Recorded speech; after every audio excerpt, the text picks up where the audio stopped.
been an avid reader of newspapers from around 1980s or so, and I started picking up city press around the late 80s, and I've been reading. I think out of all the publications, I may have missed less than 10 publications, maybe due to me being out of the country or something else, but I'm an avid reader of city press and other newspapers.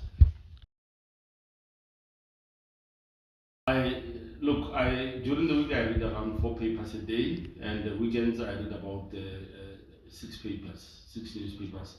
One of them is city press. I would drive kilometers. It doesn't matter what time. I'll drive kilometers for me to get my print. The paper could be worth 10 rands, but I don't mind spending an hour or so, on average around 300 rands, trying to get a newspaper, going through garages and everything.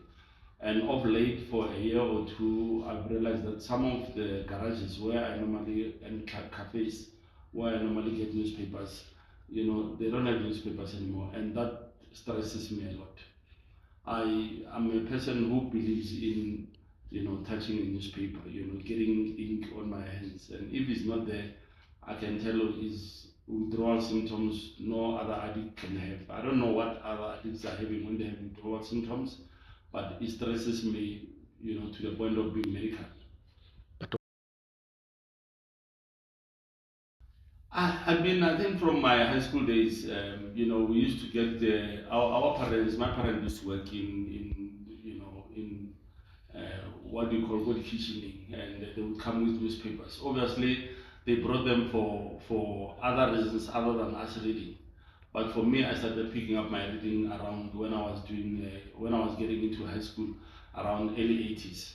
Started reading newspapers, whether it was English or Afrikaans, and my love for reading started there. I read comics, I read books, I read everything else which has a print, and I really read them. So whatever shaped me in my life was because of reading. So I started picking up when I started getting into tertiary, started working. I bought my papers. When I started, went to varsity, I never skipped papers. So I've been reading, and I'm a person. Maybe I'm old school, but I'm a touchy-feely person. This online thing doesn't, work for me, and I still have to adjust.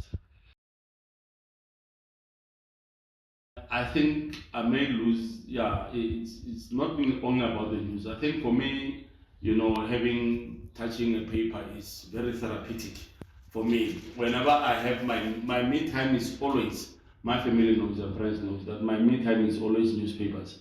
You get me in a bad mood, buy me a newspaper, then you know that you're done with me.